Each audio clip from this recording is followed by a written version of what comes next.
Study with MR में आपका स्वागत है। आज का ये वीडियो उन बच्चों के लिए बहुत ही उपयोगी रहने वाला है जो बच्चे फर्स्ट ग्रेड और सेकंड ग्रेड की तैयारी कर रहे हैं और जिसके वर्ल्ड ज्योग्राफी का टॉपिक लगा रखा है। तो आज हमने जो वर्ल्ड ज्योग्राफी के जो क्वेश्चन तैयार किए हैं वो सारे ऐसे टॉपिकों से तैयार किए हैं जो सेकंड ग्रेड में स्पेशली रूप से जिनको लगाया गया है और ये आपको बहुत ज़्यादा उस तैयारी में मदद भी करेंगे। देखिए फर्स्ट क्वेश्चन आपका कि विश्व की सबसे लंबी पर्वत श्रृंखला है। तो इसमें विश्व की सबसे लंबी पर्वत श्रृंखला जो नीचे चार दी गई इनमें एंडीज को माना जाता है। नेक्स्ट है निम्नलिखित में से कौन सा ज्वालामुखी पर्वत नहीं है। तो सही आंसर होगा माउंट सियरा नेवादा जो है वह ज्वालामुखी पर्वत नहीं है, बाकी सारे हैं ये ज्वालामुखी आपके पर्वत है। नेक्स्ट निम्न में से कौन सा नवीन वलित पर्वत का उदाहरण नहीं है, अर्थात नीचे जो चार दिए गए इनमें से कौन सा नवीन वलित पर्वत नहीं है, बाकी तीन नवीन वलित पर्वत है। तो सही आंसर होगा इसका जो अपलेशियन पर्वत है वह नवीन वलित पर्वत की श्रेणी में नहीं आता। नेक्स्ट है माउंट किलिमंजारो निम्नलिखित में से किस महाद्वीप में स्थित है। तो इसका सही आंसर होगा कि माउंट किलिमंजारो है वह अफ्रीका महाद्वीप में स्थित। नेक्स्ट एटलस पर्वत के फैलाव के संदर्भ में सर्वाधिक उपयुक्त विकल्प कौन सा है। तो इसका जो सर्वाधिक उपयुक्त विकल्प है वह है कि यह मोरक्को, अल्जीरिया और ट्यूनीशिया में विस्तृत या इसका फैलाव है। नेक्स्ट है मरुस्थल और देश के संदर्भ में सही सुमेलित विकल्प है। तो सही आंसर होगा इसका 4 नंबर की सॉरी ये नहीं है, आटाकामा है ये, चिली में नहीं है। नेक्स्ट है निम्नलिखित में से कौन सा सुमेलित नहीं है।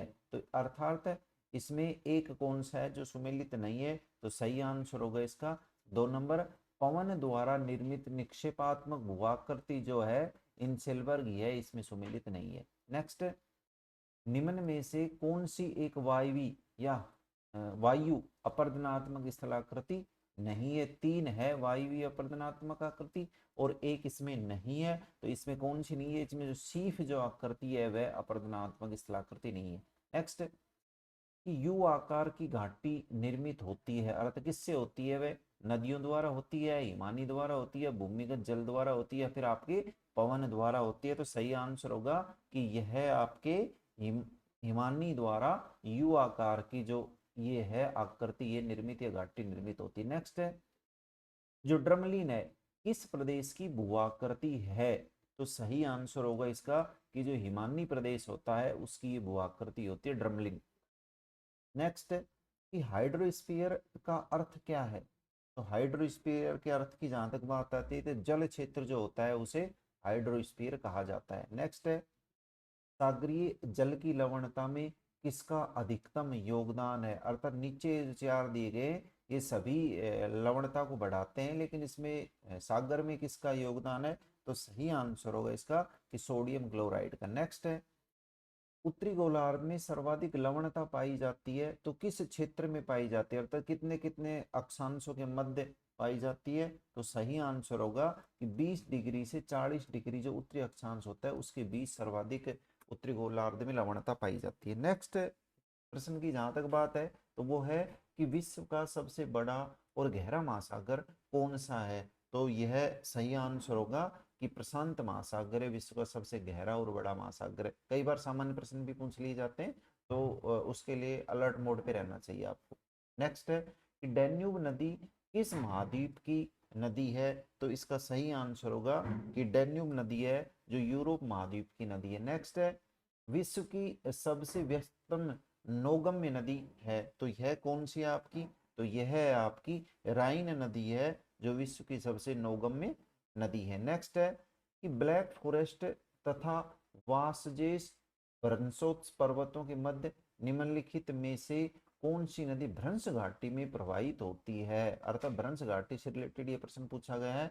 तो सही आंसर होगा इसका आपके 2 नंबर राइन जो है ये इसमें आएगा। नेक्स्ट है एल्ब नदी और राइन नदी अर्थात दोनों नदियां किस सागर में गिरती हैं, किस सागर में अपना जल गिराती हैं। तो सही आंसर होगा कि यह सभी उत्तरी सागर जो आकृति होती है उसमें अपना जल गिराती है। नेक्स्ट निम्न में आंतरिक सागर कौन सा है।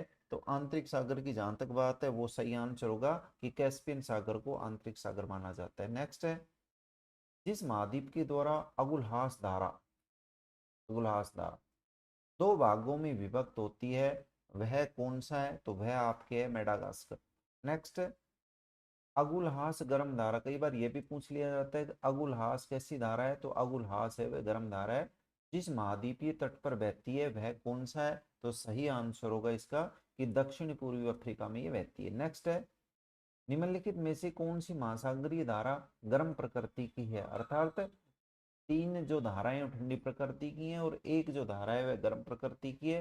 तो इससे पहले वाले प्रश्न में भी हमने उल्लेख किया था कि जो अगुलहास धारा है वह गर्म प्रकृति की धारा है। नेक्स्ट है कि बेंगुएला धारा कहाँ प्रवाहित होती है, तो बेंगुएला धारा होती है वह अफ्रीका के दक्षिणी पश्चिमी तट के सहारे ये धारा प्रवाहित होती है। नेक्स्ट है कि लेब्राडोर धारा की उत्पत्ति का मुख्य कारण क्या है, तो इसका जो मुख्य कारण है वह कि तापमान में जब विषमता होती है तब लेब्राडोर धारा की उत्पत्ति होती है। नेक्स्ट, पवनों की पेटियों के स्थानांतरण के कारण जो पवने अन्य गोलार्धों में प्रवेश कर जाती हैं वे क्या हैं, तो वे है आपकी व्यापारिक पवनों को ये कहा जाता है। नेक्स्ट है, दक्षिण गोलार्ध में व्यापारिक पवनों की दिशा क्या रहती है, तो दक्षिण गोलार्ध में व्यापारिक पवनों की दिशा रहती है वह दक्षिण पूर्व से उत्तर पश्चिम रहती है। नेक्स्ट है कि पछुआ हवाएं की अधिकतम गति कहाँ देखी जा सकती है,